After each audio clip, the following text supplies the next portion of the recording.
আর এখন বর্তমানে মা বাবারা চিন্তা করে একটা পুত্র সন্তান হোক। এই পুত্র পুত্র পুত্র পুত্র করে অনেক মায়ের 6টা করে কন্যা সন্তান হয়ে গেছে, শুধু ছেলের আশা। এবারে ছেলে হবে, ওবারে ছেলে হবে, সেবারে ছেলে হবে, এই করে করে 11টি মেয়েই হয়ে গেল, ছেলে আর হলো না। মুখে কি রাগ, ভেতরে কি যন্ত্রণা। কিন্তু মায়ের একটা কথা বলি, আপনি ছেলের চিন্তা করে করে করে মাথা ঠুকছেন, কিন্তু একটা কথা জানেন তো, বেটার বাপ হতে সাত তোমার বড় চিতে। কিন্তু ভেবে দেখছো বেটা কি তোমায় করবে সুখী? শত বেটার বাবা হয়ে গেছে হাবা, রামায়ণে তার প্রমাণ দেখি। রাবণ রাজা ছিল লঙ্কার অধিপতি, 1 লক্ষ বেটা 1.25 লক্ষ নাতি, কেহ না রহিল বংশে দিতে বাতি, রামায়ণে তার প্রমাণ দেখি।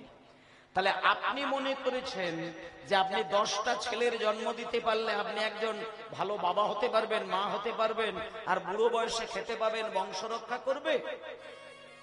কোনো গ্যারেন্টি দেওয়া যাবে না। দেখুন, আপনি 10টা ছেলের বাবা হতে পারেন, কপালে যদি আপনার সুখ না থাকে আপনি সুখ কোনো দিন পেতে পারেন না। আর আপনার যদি কপালে সুখ লেখা থাকে, আপনার ছেলের প্রয়োজনই নেই, 1000 মায়ের সন্তান এসে আপনাকে ভালোবাসা দিয়ে ভরিয়ে দেবে। তাই জন্য মাগো, এখন বর্তমান পরিস্থিতিতে যারা ছেলের মায়ের থেকে মেয়ের মা হয়ে বসে আছেন, তারা অনেক কোটি কোটি শান্তিতে আছেন। বৃদ্ধাশ্রমগুলো একবার বেড়াতে যাবেন। ওমা, আপনারা নবদ্বীপে বেড়াতে যান তো, বৃন্দাবনে বেড়াতে যান তো, দীঘা পুরী বেড়াতে যান তো, একটা দিন করে বৃদ্ধাশ্রমগুলো বেড়াতে যাবেন, এগুলো দেখার দরকার আছে। বৃদ্ধাশ্রমে বেড়াতে না গেলে আপনি নিজেকে তৈরি করতে পারবেন না। আপনি তীর্থে বেড়াতে যাওয়ার দরকার নেই, আপনি 10টা বৃদ্ধাশ্রমে ঘুরে 10 দিন কাটান, আপনি নিজেকে তৈরি করে ফেলবেন। আমি প্র্যাকটিক্যাল কথা বলছি। বৃদ্ধাশ্রমে যে দাদু ঠাম্মা গুলো বসে বসে থরথর করে করে কাঁদছে, তাদের ভেতরের খবরটাকে নিয়ে আসবেন একবার, তাদের বুকে কানটা রেখে ভেতরের যন্ত্রণাটাকে একবার উপলব্ধি করবেন। আমার জীবনে 7টা বৃদ্ধাশ্রমে আমি কত বৃদ্ধ মায়ের কান্না শুনেছি, আপনারা শুধু কান্নাটাকে শুনে আসবেন। তবে বৃদ্ধাশ্রমে যে মা বাবাগুলো কাঁদে না, তারা চিৎকার করে কাঁদে না, নীরবে কাঁদে, ভেতরের যন্ত্রণা অন্তর দিয়ে বুঝতে হয়। কাঁদে না কেন? হাসি খুশি মনে জীবন কাটায়। কারণ মা একা জানেন, এটা কেউ জানে না, শুধুমাত্র মা জানে কুপুত্র যদি বা হয় কুমাতা কদাপি নয়। ছেলে মেয়ে খারাপ হলেও আমি তো তার মা, আমি খারাপ হতে পারি না। আমি যদি বৃদ্ধাশ্রমে দুফোঁটা নয়নের জলে আমার সন্তানের জন্য কাঁদি, আমি বুঝতে পারবো আমার সন্তান চোখ থেকে জল বেরোবে না, আমার সন্তানের চোখ থেকে রক্ত বার হবে। তাই মায়েরা, বৃদ্ধাশ্রমে গিয়ে মায়েদের কাছ থেকে খবরগুলো নিয়ে আসবেন। যে মার যে বাবাগুলো বৃদ্ধাশ্রমে বসে আছে, তাদের ছেলে মেয়েগুলোর খোঁজ নিয়ে দেখবেন। কেউ কিন্তু মূর্খ নয়, কেউ চাষি নয়, কেউ মাতাল নয়। যে মা বাবাগুলো বৃদ্ধাশ্রমে পড়ে রয়েছে, তাদের সন্তানগুলো বড় বড় উচ্চ শিক্ষিত ভদ্র অফিসার, তাদের মাকে চলে যেতে হয়েছে বৃদ্ধাশ্রমে। তাহলে কোথায় শিক্ষা পাবেন? তাই জন্য ছেলে ছেলে করে পাগল হওয়ার কিচ্ছু দরকার নেই। আজকে একটা মাত্র কন্যা, বাবা মনে মনে চিন্তা করলো আমার একটি মাত্র কন্যা, আমি তাকে আদর দিয়ে ভালোবাসা দিয়ে স্নেহ ভরিয়ে আমার সন্তানকে মানুষ করব। মায়েরা, আজকে যে মেয়েটি জন্ম নিয়েছে জমিদারের মেয়ে, সেই মেয়েটির নাম আদর করে রেখেছেন চাঁদের মতো তার বদন। যেমন চন্দ্রের মধ্যে কোনো কলঙ্ক নেই, আমার এই মেয়ের বদনের মধ্যে যেন পূর্ণ পূর্ণিমার চাঁদ। তাই সেই মেয়েটি চাঁদের মতো দেখতে, উজ্জ্বল তার বদন। বাবা মা আদর করে তার নামটা রেখে দিল চন্দ্র শশী। চন্দ্র শশী নাম নিয়ে দিনে দিনে দিনে দিনে দিনে দিনে দিনে দিনে বেশ বড় হয়, বেশ বড় হয়, বেশ কটা দিন কাটে। কিন্তু মায়েরা, একটা আপনাদের কথা বলবো, টাকা পয়সার জোর থাকলে না ভগবানকে ডাকার মতো ইচ্ছাটা মানুষের হয় না। আজকে জমিদারের মেয়ে তো, মেয়েটাকে সবই শিক্ষা দিয়েছেন। বাবার শিক্ষায় মেয়েটা দামি দামি শাড়িগুলোকে আলমারিতে কেমন করে সাজাতে হয়, সোনাদানাকে কেমন করে যত্ন করে আলমারির ভেতরে রাখতে হয়, কেমন করে সারা রাজবাড়িটাকে ধুয়ে মুছে পরিষ্কার রাখতে হয়, এটা ওই মেয়েটা জানে। কিন্তু আপনারা যেটা পারেন সেটা কিন্তু ওই জমিদারের মেয়েটা পারে না। আপনারা কিন্তু প্রত্যেকদিন সন্ধ্যাবেলায় কিন্তু সন্ধ্যা প্রদীপ দেন, দেন তো নাকি? প্রত্যেকেই দেন, এটা হিন্দু সনাতন ধর্মের বিধান। সন্ধ্যাবেলা একটা প্রদীপ জ্বালতে হবে আর তারপরে শঙ্খ বাজাতে হবে, সবার বাড়িতে হয়। কিন্তু ওই জমিদারের মেয়েটি কিন্তু জীবনে কোনোদিন সন্ধ্যা প্রদীপ কাকে বলে জানে না। কোনোদিন দুটো ধূপকাঠি নিয়ে তুলসী তলায় এইভাবে হাতটাকে নাড়িয়ে কোনোদিন ধরে না। কেন? তার মা বাবা তাকে শেখায় না। দেখতে দেখতে দেখতে দেখতে মেয়েটা বড় হয়। এবার দেখবেন যাদের বাড়িতে ছেলে আছে তাদের মা বাবার এক চিন্তা, কিন্তু যার বাড়িতে কন্যা আছে, মেয়ে আছে, তাদের মা বাবার এক চিন্তা। যখনই বাড়িতে মেয়ে থাকবে, মেয়েটা যখন শিশু থাকবে তখন অসুবিধে নেই, কিন্তু ধীরে ধীরে যখন মেয়েটা বড় হয়ে যাবে তখন কারোর চিন্তা হোক না হোক, বাবার কিন্তু ভেতরে একটা চিন্তা এসে যায় যে আমার মেয়েটা বড় হয়েছে, এইবার বিবাহ দিতে হবে, আর বেশি দিন রাখা যাবে না। কেন জানেন মায়েরা? নারীর জীবন, মেয়েদের জীবন সেই দিনকেই সফল হয়, সার্থক হয়, যেদিন একটা নারী বিবাহ করে স্বামী সুখে ঘর করে তার গর্ভে একটা সন্তান জন্ম দিয়ে সেই সন্তানকে কোলে করে স্তনদুগ্ধ পান করিয়ে বড় করিয়ে দেওয়ার পরে সেই সন্তান যখন পিছন থেকে মায়ের গলাটা জড়িয়ে ধরে মা বলে ডাকে, সেদিন নারী জীবন সার্থক হয়ে যায়। আজকে জমিদার মনে মনে চিন্তা করছে আমার একটি মাত্র কন্যা চন্দ্রশোষী, এবার তার বিবাহ দিতে হবে। তড়িঘড়ি করে তাড়াহুড়ো করে দেখে শুনে একটা ছেলের সঙ্গে যোগাযোগ শুরু করলেন। অরূপ স্বরূপ সগুণ নির্গুণ দয়াল ভয়া হরি হে, আমি কি বা বুঝি, আমি কি বা জানি, আমি কেন ভেবে মরি হে। অরূপ স্বরূপ সগুণ নির্গুণ দয়াল ভয়াল হরি হে, আমি কি বা বুঝি, আমি কি বা জানি, আমি কেন ভেবে মরি হে। নিতাই গৌর হরি হরি বল।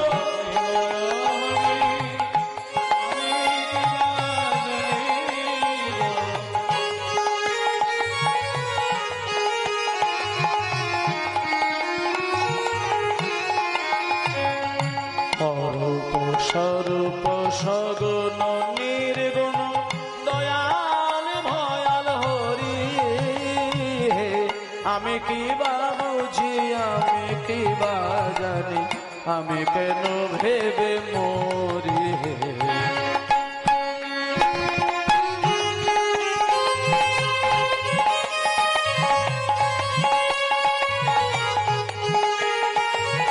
এত জোরে না, এত জোরে না,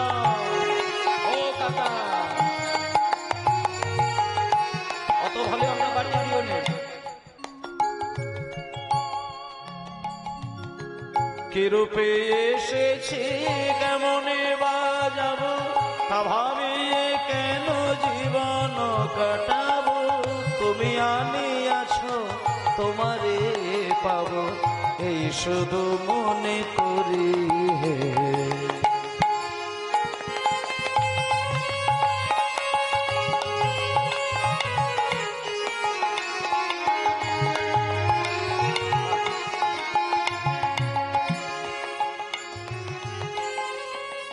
নিতাই গৌর প্রেমানন্দে হরি বল, হরি বল, হরি বল। দেখতে দেখতে মায়েরা, দেখতে দেখতে মেয়েটা যখন বড় হয়েছে, বাবা একটা তড়িঘড়ি করে একটা পাত্রের সঙ্গে বিবাহের যোগাযোগ করল, এবং যে ছেলেটির সাথে জমিদার তার নিজের মেয়ের সাথে বিবাহ দেবে বলে চিন্তা করলেন, সেই ছেলেটার ঠিকানাটা আপনাদের বলে দিই।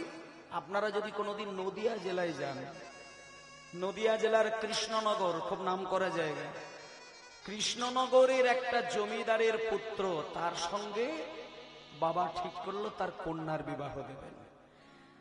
তার কারণটা বলে দিই।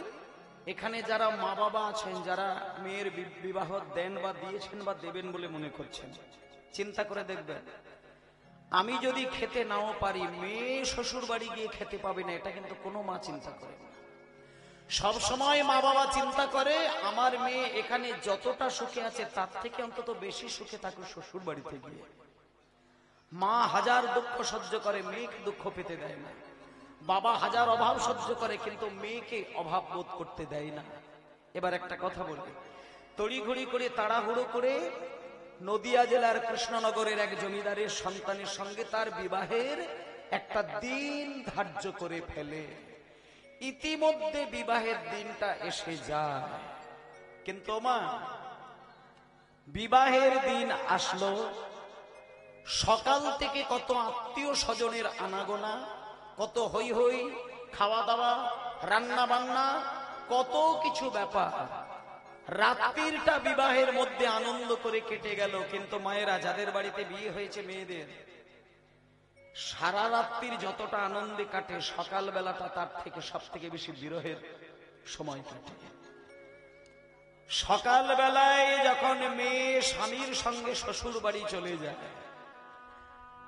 বাড়ির মেয়েগুলোর পরিস্থিতি দেখবেন, চিন্তা করে দেখবেন, বাড়ির ছেলেরা না বাবাকে ভালোবাসেন, কিন্তু বাবার থেকে ছেলেগুলোর একটু খেয়াল করে দেখবেন মায়ের প্রতি টানটা একটু হলেও বেশি থাকে। আর বাড়ির কন্যা সন্তান যারা, বাড়ির মা যারা, মেয়েরা যারা, তারা দেখবেন মাকে ভালোই বাসে, কিন্তু মায়ের থেকে মেয়েগুলো যেন বাবার প্রতি একটু ভালোবাসাটা বেশি। যখনই বিবাহ কেটে গেল, সকালবেলা চন্দ্রশশী দেবী বাড়ি যাবে, মাকে প্রণাম করতে গেছে, চন্দ্রশশী দেবীর চোখ থেকে কলসি কলসি নয়নের ধারা। কিন্তু যখন বাবাকে প্রণাম করতে গেল, তখন কিন্তু চন্দ্রশশী দেবী নিজেকে স্থির থাকতে পারল না, আছাড় খেয়ে বাবার চরণে মূর্ছা চলে গেল। বাবার কোলে বেশি আদর খায় প্রত্যেকটি বাড়ির কন্যাগুলো দেখবেন। তাই যেদিন মেয়ের বিয়ে হয়ে বেরিয়ে যায়, বাবার কথা চিন্তা করে মেয়েরা বেশি বুকে যন্ত্রণা পায়। আজকে যখন চন্দ্রশশী দেবী ঘর থেকে বেরিয়ে যাবে, বাবাকে দেখে প্রণাম করতে গিয়ে আছাড় খেয়ে পড়েছেন, জ্ঞান ফিরিয়ে দিয়েছে, মাথায় জল দিয়ে দিয়েছেন, মেয়েকে বুকের মাঝখানে জড়িয়ে ধরে বলছে, মারে কাঁদিস না, আয় কোলে আয়।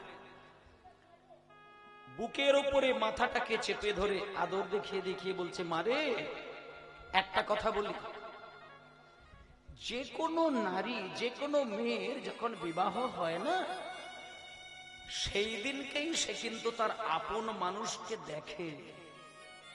আর মেয়েরা যখন জন্ম হয়, সে সেদিন পরের ঘরে জন্ম হয়। এতদিন তুই পরের ঘরে ছিলি, দুঃখ করিস না, এখন তোর আপনজন তোর হাত ধরে আপন বাড়িতে নিয়ে যেতে এসেছে, চলে যা, কাঁদিস না, কাঁদিস না, আমাদের জন্য তোকে কাঁদতে হবে না, কোনো দুঃখ পেতে হবে না। তবে একটা কথা বলি, যদি কোনোদিন তুই দুঃখ কষ্টের মধ্যে পড়িস, আমি তোর বাবা, আমি তোকে ভালোবেসে মানুষ করেছি, যদি কোনোদিন তোর অভাব, কোনো দুঃখ, কোনো যন্ত্রণা, কোনো জ্বালা হয়, একবার খানি আমাকে খবর দিবি, আমি তোর কাছে গিয়ে দেখা দিয়ে আসবো। চন্দ্রশশী দেবী বেরিয়ে গেলেন। মায়েরা বেরিয়ে গেল, কয়েক ঘন্টা পর নিজের বাড়িতে উঠল। যখন স্বামীর বাড়ির দরজা খুলে ঘরের মধ্যে প্রবেশ করছে, চন্দ্রশশী দেবীর তৎক্ষণাৎ মনের মধ্যে একটু আনন্দ আসলো। কেন জানেন? বাবার বাড়িতে যতটা সুন্দর, তার থেকে স্বামীর বাড়ি আরো অনেক বেশি সুন্দর। মনে মনে চিন্তা করলো, যাক, আমার স্বামীর ঘরটাও খুব সুন্দর, স্বামীর বাড়ি মানেই তো আমার বাড়ি, আজ থেকে আমার বাড়িকে নিজ হাতে পরিষ্কার করব। ও মায়েরা, সকালবেলা উঠে সারা ঘর পরিষ্কার করে, শাড়িগুলোকে গুছিয়ে গুছিয়ে আলমারিতে রাখে, সোনাদানাগুলোকে খুলে আলমারিতে রাখে, স্বামী সেবা করে, স্বামীকে ভালোবাসেন। দিনে দিনে দিনে দিনে দেখতে দেখতে বেশ কটা মাস কেটে যায়। ধীরে ধীরে মা বাবার প্রতি টানটা একটুখানি কমে আসে। এবার চন্দ্রশশী দেবী পরিপূর্ণ স্বামীর প্রতি ভালোবাসা এসে যায়। দেখবেন যে কোনো মেয়ে বিয়ের প্রথম প্রথম কয়েকটা দিন মা বাবার জন্য, বাপের বাড়ির জন্য কাঁদে, কিন্তু কটা মাস কাটার পরে ধীরে ধীরে ঠিক সেট হয়ে যায়। তারপরে ঠিক তার নিজের বাড়ির প্রতি মায়া এসে যায়। আজকে যখন দেখতে দেখতে মাত্র কটা দিন কাটলো, কটা দিন স্বামী সুখে ঘর করলো, কিন্তু মায়েরা চন্দ্রশশী দেবী মাত্র কটা মাস কেটেছে, কপালটা ভালো না। স্বামীর প্রতি ভালোবাসা এসেছে, বাড়ির প্রতি ভালোবাসা এসেছে, সংসারটাকে নিজের মতন করে সাজাতে শিখেছেন, কিন্তু কপাল ভালো নয়। বিবাহের কটা মাস পরে স্বামী দেবতাকে হারিয়ে ফেললেন। চন্দ্রশশী দেবীর স্বামী মারা গেল, সঙ্গে সঙ্গে ওই ছোট্ট মেয়েটি কেঁদে উঠল, মা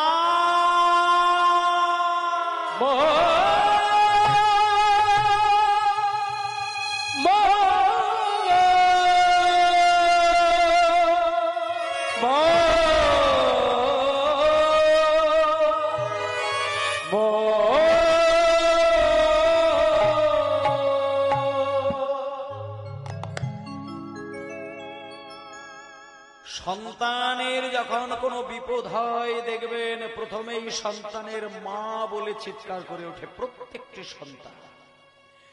যখনই কোনো ছেলে মেয়ে বিপদে পড়ে তখন মায়ের কথা মনে পড়ে, আর মায়ের কথা মনে পড়া মাত্রই দেখবেন মায়ের বুকের উপর একটা যন্ত্রণা শুরু হয়। তো মায়েরা, সন্তান যদি বিদেশে থাকে আর কোনো মা বাবা যদি দেশের বাড়িতে থাকে, এগুলো প্র্যাকটিক্যাল, খেয়াল করে দেখবেন। বিদেশে সন্তানের যদি কোনো যন্ত্রণা হয়, দুঃখ হয়, মা বাবা ঘুমিয়ে ঘুমিয়ে কিন্তু বুঝতে পারে। আজকে যখনই চন্দ্রশশী দেবী স্বামী দেবতাকে হারিয়ে ফেলেছে, চিৎকার করে কাঁদছে, বাড়িতে চন্দ্রশশী দেবীর মা বুঝতে পারলেন মেয়ের কোনো বিপদ হয়েছে, স্বামীকে পাঠালেন। তখন চন্দ্রশশী দেবীর বাবা যখন জামাই বাড়িতে গেল, গিয়ে যখন জামাই বাড়িতে ঢুকছে, দেখলো তার কন্যা কাঁদতে কাঁদতে মূর্ছা চলে যাচ্ছে, জামাই মারা গিয়েছে। সঙ্গে সঙ্গে চন্দ্রশশী দেবীর কান্না সহ্য করতে না পেরে বাবা একটা কথা দিয়ে দিল, মারে কাঁদিস না, কাঁদিস না, বুকে আয়, বুকে আয়, আমি তোকে কথা দিলাম, আমি তোকে কথা দিলাম, আমি তোর বাবা, আবার আমি তোর নূতন করে বিবাহের ব্যবস্থা করব, আবারও আমি এক জমিদারের সঙ্গে তোর বিয়ে দেবো, তুই কাঁদিস না, দুঃখ করিস না। সঙ্গে সঙ্গে চন্দ্রশশী দেবী হাত জোড় করে বললেন, বাবা এ তুমি কি বলছো, আমি আবার বিবাহ করব? বাবা, আমি আমার হৃদয় সিংহাসনে যাকে আমি স্বামী দেবতা বলে বসিয়েছি, সেই সিংহাসনে তো আমি দ্বিতীয় কোনো পুরুষকে বসাতে পারবো না বাবা। আমার স্বামী মরে গিয়েছে, কিন্তু চোখ বন্ধ করলে যেন আমার হৃদয়ের মাঝে আমি সেই স্বামী দেবতাকে দেখতে পাই। আমি আর এই হৃদয়ে কোনো দ্বিতীয় পুরুষকে আমি বসাবো না, আমি বিবাহ করব না। আমি স্বামীকে স্বামী বলে মনে করি না, আমি স্বামীকে স্বামী দেবতা বলে মনে করি। চোখ বন্ধ করব, আমার হৃদয়ে আমি আমার স্বামী দেবতাকে দেখতে পাবো, আমি কোনো পুরুষকে বিবাহ করব না। আমার এই স্বামী, এই জগৎপতি, এই দেবতা, এই আমার সব, আমি বিবাহ করব না।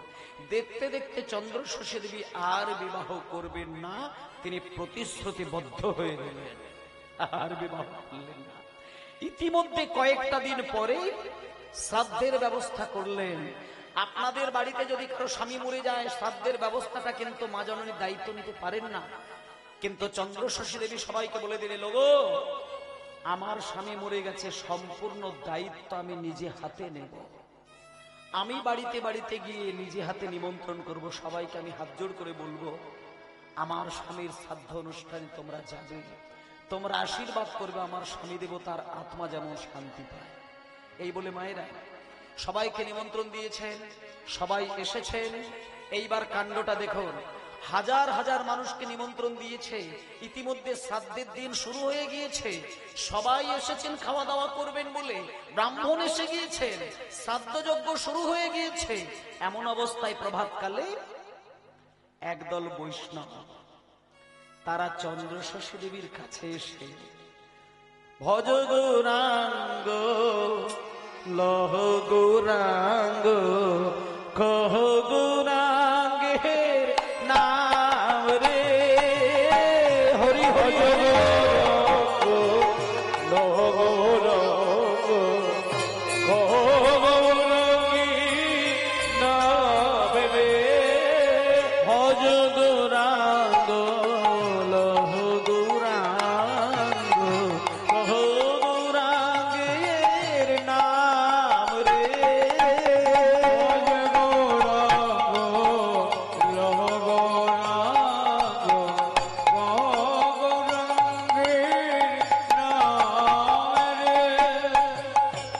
যে জানা গৌরাঙ্গ ভজে সে হায় আমার প্রাণ রে,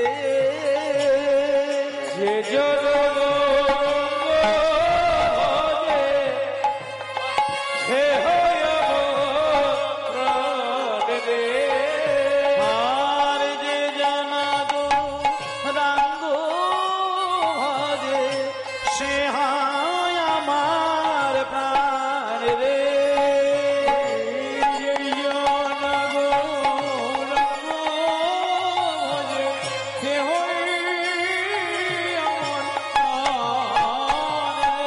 ভজ গৌরাঙ্গ